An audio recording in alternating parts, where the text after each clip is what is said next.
నమస్తే, welcome to #you. నేను మీ రాజేష్.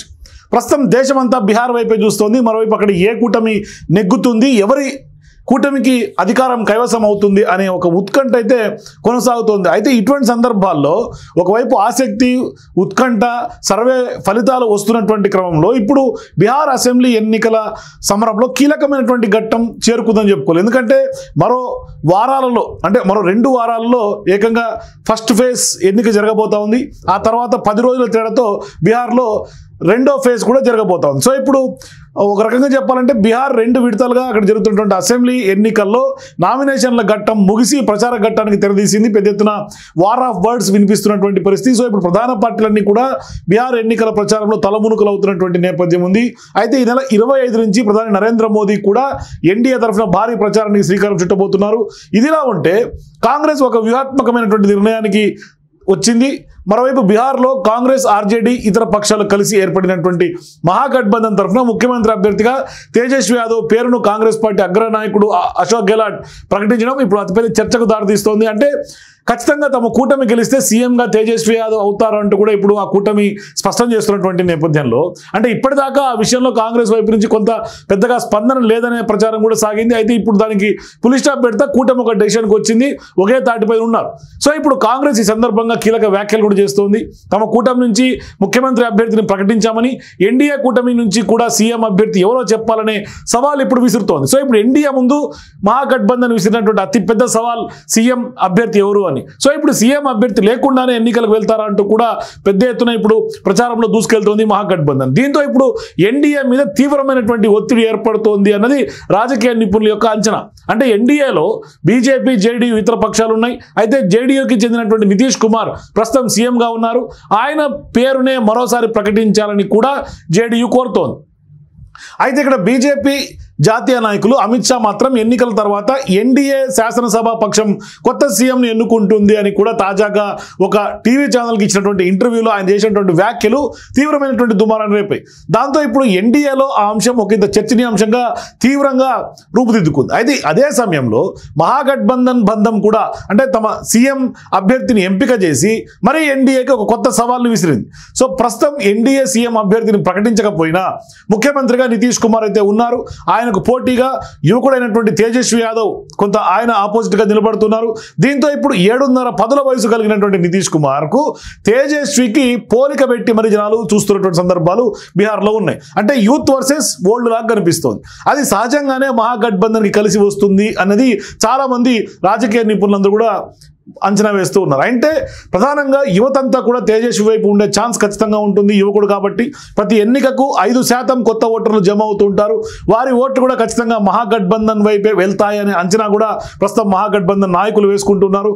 పైగా 2 దశాబ్దాలుగా నితీష్ కుమార్ సీఎంగా చూసి ఉన్నటువంటి జనాలకు మార్పు కావాలి అని ఒక గట్టిగా ఫిక్స్ అయినటువంటి నేపథ్యంలో ఖచ్చితంగా తేజస్వి యాదవ్ నుంచి ఒక మంచి రైట్ చాయిస్ అయ్యే అవకాశం ఉంటుంది బీహార్ ప్రజలకు.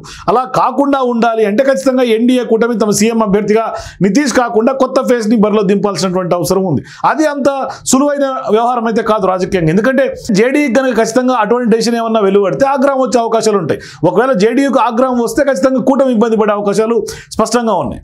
అంటే ఎన్డీఏ మొత్తం షేక్ అవుతుంది.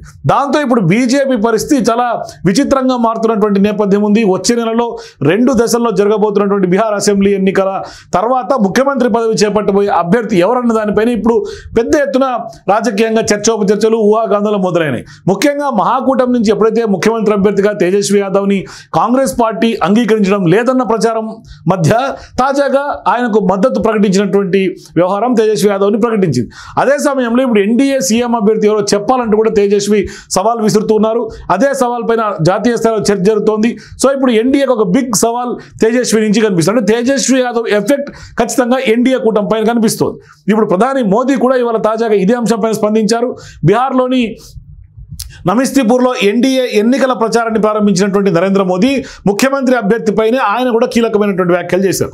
ఎక్కడా ముఖ్యమంత్రి అభ్యర్థి అనే మాట ప్రస్తావించకుండానే ఈసారి కూడా సీఎం నితీష్ కుమార్ నేతృత్వంలోనే ఎన్నికలకు వెళ్ళబోతున్నట్లుగా ప్రధాని నరేంద్ర మోదీ ప్రకటించారు. అంటే బీహార్ మొత్తం మరోసారి ఎన్డీఏ సర్కార్ అంటోంది అని కూడా మోడీ అంటున్నారు. ఇలా నితీష్ నేతృత్వంలో ఎన్నికల్లో పోటీ చేస్తామని ప్రధాని మోడీ ప్రకటించడం ఇదే తొలిసారి.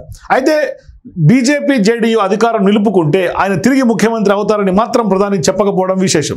తాజాగా మహాకూటమి ముఖ్యమంత్రి అభ్యర్థిగా తేజస్వి యాదవ్ను ప్రకటించడం, మీ అభ్యర్థి ఎవరో చెప్పాలంటూ సవాల్ విసిరినటువంటి నేపథ్యంలో ప్రధాని మోదీ కూడా ఆ యొక్క సవాల్కి బేస్ చేసుకొని కౌంటర్ వ్యాఖ్యలుగా దీన్ని చూడాల్సినటువంటి అవసరం ఉంది. కానీ డైరెక్ట్గా ముఖ్యమంత్రి అభ్యర్థి పైన మాత్రం క్లారిటీ ఇవ్వకపోవడంతో ఇప్పుడు నితీష్ భవిష్యత్తుపై నీళ్ళు నీడలు కమ్ముకుంటుంది. ఎందుకంటే అమిత్ షా వ్యాఖ్యలు, మరోవైపు నరేంద్ర మోదీ వ్యాఖ్యలు, ఇట్లా బీహార్లో రాజకీయంగా అతిపెద్ద చర్చ జరుగుతుంది సీఎం అభ్యర్థి పైన.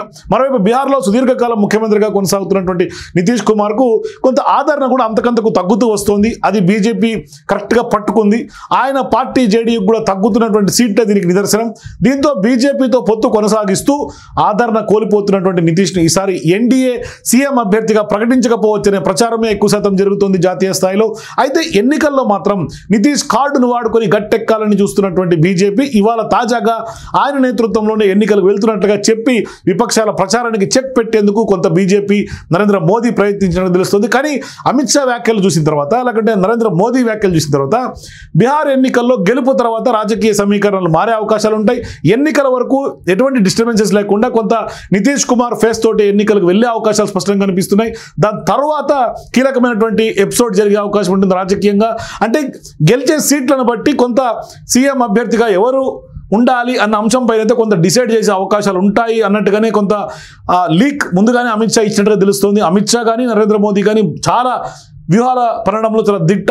అందుకనే ఇప్పుడు నితీష్ కుమార్ అంటే గతంలో ప్రచారం వచ్చింది, నితీష్ కుమార్ని జాతీయ స్థాయిలోకి తీసుకెళ్లి ఇక్కడ బీజేపీ ఎక్కువ సీట్లు కనుక స్కోర్ చేస్తే, బీజేపీ ఎక్కువ సీట్లలో కనుక గెలిస్తే నితీష్ మీద ఉన్నటువంటి వ్యతిరేకతను కనుక ముందు పెట్టి వాళ్ళని చూపించి ఖచ్చితంగా సీఎం అభ్యర్థిగా బీజేపీ అభ్యర్థిని ఉంచుతారు అన్న చర్చ చాలా జోరుగా జరిగింది. దానికి బేస్ చేసుకొని అమిత్ షా కానీ నరేంద్ర మోదీ కానీ వ్యాఖ్యలు కనిపిస్తున్నాయి ఇవాళ తాజాగా. అయితే ఇప్పుడు మహారాష్ట్రలో సేమ్ ఏదైతే షిండేని వాడుకొని ఎన్నికల్లో కొంత లబ్ధి పొందినటువంటి బీజేపీ అక్కడ బీజేపీ అభ్యర్థిని తెర మీద తీసుకొచ్చింది. సేమ్ అదే ఫార్ములా ఇక్కడ బీహార్లో యూజ్ చేయాలని కూడా స్పష్టమైనటువంటి వ్యూహం బీజేపీ అర్థమైపోయింది. దీంతో నితీష్కి ఖచ్చితంగా మోదీ ఇచ్చినటువంటి ట్విస్ట్ కానీ దీన్ని చూడాల్సినటువంటి అవసరం ఉంది. పెద్ద ఎత్తున బీహార్ రాజకీయాల్లో అయితే మాత్రం అమిత్ షా మోడీ చేసినటువంటి వ్యాఖ్యలు తీవ్రమైనటువంటి దుమారాన్ని రేపుతున్నాయి. సో మీరు కూడా నితీష్ కుమారే భవిష్యత్తులో ఎన్డీఏ తరఫున సీఎం అభ్యర్థిగా ఉంటారా, లేదంటే మోదీ మార్క్ రాజకీయంతో మార్పును జరిగే అవకాశం ఎంతవరకు ఉంటుంది? మీ అభిప్రాయాల కింద నా కామెంట్స్ తెలియజేయండి. For more videos please watch #.